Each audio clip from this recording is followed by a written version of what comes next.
നടൻ അല്ലു അർജുൻ അറസ്റ്റിൽ. ഹൈദരാബാദ് പോലീസിന്റെ ടാസ്ക് ഫോഴ്സ് സംഘമാണ് അല്ലു അർജുനെ അറസ്റ്റ് ചെയ്തത്. പുഷ്പ 2 റിലീസിടെ തിക്കിലും തിരക്കിലും പെട്ട് യുവതി മരിച്ച സംഭവത്തിലാണ് ഇപ്പോൾ അറസ്റ്റ് രേഖപ്പെടുത്തിയിരിക്കുന്നത്. മുഹമ്മദ് റയീസ് ചെന്നൈയിൽ നിന്ന് വാർത്ത വിശദാംശങ്ങളുമായി ചെയ്തു. റഹീസ്, അല്ലു അർജുന്റെ തിയേറ്ററിലെ സർപ്രൈസ് വിസിറ്റ്, അതിനെ തുടർന്നുണ്ടായ തിക്കിലും തിരക്കിലും പെട്ട് ഒരു സ്ത്രീ മരിക്കുന്ന ദാരുണ സംഭവം ഉണ്ടാകുന്നു. പിന്നീട് അല്ലു അർജുനെ പ്രതി ചേർത്ത് കേസെടുക്കുന്നു. കേസ് റദ്ദാക്കണമെന്ന് ആവശ്യപ്പെട്ട് ഹൈക്കോടതിയിൽ പോകുന്നു. ഒടുക്കം ഇതിനിടയിൽ പോലീസ് ഇത് അറസ്റ്റ് ചെയ്തിരിക്കുന്നു. ഇനി എന്തൊക്കെയായിരിക്കും തുടർ നടപടികൾ? ജാമ്യമില്ലാ വകുപ്പ് പ്രകാരമാണ് കേസെടുത്തതെന്ന് മനസ്സിലാക്കുന്നു. ഇനി എന്തൊക്കെ നടപടിക്രമങ്ങളാണ് അല്ലു അർജുനെ കാത്തു നിൽക്കുന്നത്? സുഹൈൽ, നിലവിൽ അല്ലു അർജുനെ ഇപ്പോൾ ഗാന്ധി ആശുപത്രിയിലേക്ക് മാറ്റിയിട്ടുണ്ട്. വൈദ്യപരിശോധനയുടെ ഭാഗമായിട്ടാണ് ആശുപത്രിയിൽ എത്തിച്ചത്.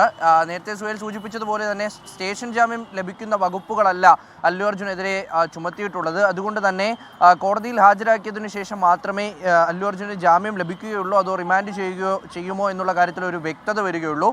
അതുകൊണ്ട് തന്നെ നിലവിൽ ഇക്കാര്യത്തിൽ അല്ലു അർജുനെ അറസ്റ്റ് ചെയ്യുമോ, അതോ അല്ലു അർജുൻ ജയിലിലേക്ക് പോകുമോ, അല്ലെങ്കിൽ റിമാൻഡ് ചെയ്യുമോ, അതോ ജാമ്യം ലഭിക്കുമോ എന്നുള്ളൊരു കാര്യത്തിൽ ഏതാണ്ട് ഒരു അരമുക്കാൽ മണിക്കൂറിനുള്ളിൽ തന്നെ കൃത്യമായൊരു വിവരം ലഭിക്കുമെന്നാണ് അറിയുന്നത്.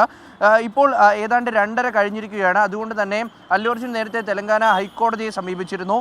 ഈ കേസിലെ FIR റദ്ദാക്കണമെന്ന ആവശ്യവുമായിട്ടാണ് ഹൈക്കോടതിയെ സമീപിച്ചത്. 2 ദിവസം മുൻപ് നൽകിയ ഹർജിയിൽ ഇതുവരെയും ഒരു തീരുമാനമെടുത്തിട്ടില്ല. കേസ് അടിയന്തരമായി പരിഹരിക്കണം, ഹർജി അടിയന്തരമായി പരിഗണിക്കണമെന്നാവശ്യപ്പെട്ട് അല്ലു അർജുൻ്റെ അഭിഭാഷകർ ഇപ്പോൾ കോടതിയെ സമീപിച്ചിട്ടുണ്ട്. എന്തായാലും അത് ഉച്ചയ്ക്ക് ശേഷം പരിഗണിക്കാം എന്ന് ഹൈക്കോടതി അറിയിച്ചിട്ടുമുണ്ട്. അങ്ങനെയാണ് എങ്കിൽ ഹൈക്കോടതിയുടെ ഒരു തീരുമാനം ഈ കേസിൽ നിർണായകമായി മാറുമോ, അല്ലെങ്കിൽ അത് ഈ അല്ലു അർജുനെ കോടതിയിൽ ഹാജരാക്കുമ്പോൾ അതുകൂടി പരിഗണിക്കപ്പെടുമോ എന്നുള്ളത് കൂടി ഇഘട്ടത്തിൽ നിർണായകമാണ്. അതുകൊണ്ട് തന്നെ ഹൈക്കോടതിയുടെ ഒരു പ്രൊസീജിയേഴ്സിന് വേണ്ടിയിട്ടായിട്ട് ഇപ്പോൾ കാത്തിരിക്കേണ്ടതായിട്ടുണ്ട്. എന്തായാലും അപ്രതീക്ഷിതമായിട്ടായിരുന്നു ഈ ഹൈദരാബാദ് പോലീസിൻ്റെ ഒരു നീക്കം.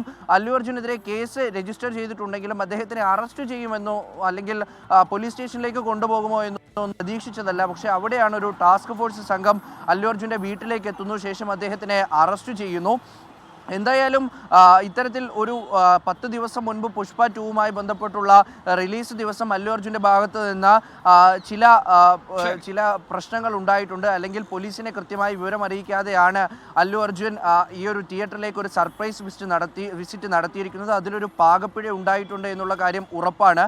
കാര്യം അല്ലു അർജുനെ പോലെ ഒരാൾ ഈ തിയേറ്ററിലേക്ക് വരുമ്പോൾ അവിടെ നിയന്ത്രിക്കാൻ പറ്റാത്ത തിരക്കുണ്ടാകും. അത് പോലീസിനെ അറിയിച്ചാൽ മാത്രമേ പോലീസിന് അത് കൃത്യമായി നിയന്ത്രിക്കാൻ കഴിയുകയുള്ളൂ. അത് അറിയിച്ചിട്ടില്ല എന്നാണ് ഹൈദരാബാദ് പോലീസ് പറയുന്നത്. എന്നാൽ അല്ലു അർജുൻ്റെ വാദം താൻ കൃത്യമായി തിയേറ്റർ ഉടമകളെയും ഒപ്പം തന്നെ പോലീസിനെയും ഈ വിവരം അറിയിച്ചിരുന്നു. ഉന്നത പോലീസ് ഉദ്യോഗസ്ഥരടക്കം ഈ തിയേറ്റർ വിസിറ്റിൻ്റെ സമയത്ത് അവിടെ ഉണ്ടായിരുന്നു.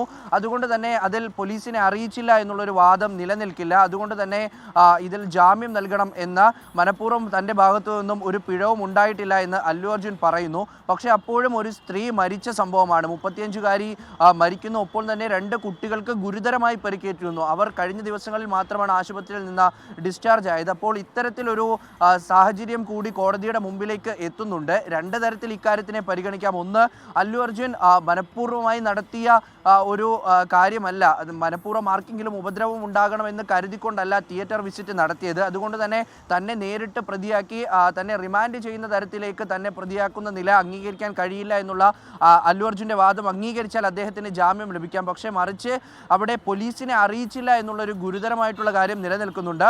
ഒപ്പം തന്നെ ഒരു സ്ത്രീ മരിക്കുന്നു, 2 കുട്ടികൾക്ക് ഗുരുതരമായി പരിക്കേൽക്കുന്നു. അങ്ങനെ ഒരു സാഹചര്യം പരിഗണിച്ച് പോലീസിനെ അറിയിക്കാത്തത് അല്ലു അർജുൻ്റെ പിഴവായി വേണമെങ്കിൽ കോടതിക്ക് കാണാം. അങ്ങനെയാണെങ്കിൽ അല്ലു അർജുനെ റിമാൻഡ് ചെയ്യും. അങ്ങനെ 2 കാര്യങ്ങളാണ് നിലവിലുള്ളത്. ഇപ്പോൾ എന്തായാലും അല്ലു അർജുനെ ഗാന്ധി ആശുപത്രിയിലേക്ക് എത്തിച്ചിട്ടുണ്ട്. വൈദ്യപരിശോധനയ്ക്ക് വിധേയനാക്കിയതിനു ശേഷമായിരിക്കും നാമ്പള്ളി കോടതിയിലേക്ക് അറസ്റ്റ് രേഖപ്പെടുത്തി വൈദ്യപരിശോധനയ്ക്കായി അല്ലു അർജുനെ കൊണ്ടുപോവുകയാണ്. റീലിൽ നിരവധി തവണ ജയിലിൽ കടന്ന അല്ലു അർജുൻ യഥാർത്ഥത്തിൽ ജയിലിലാകുമോ? മജിസ്ട്രേറ്റിന്റെ പക്കലാണ് തീരുമാനമുള്ളത്. റഹീസാണ് വാർത്തയുടെ വിശദാംശങ്ങൾ നൽകിയത്.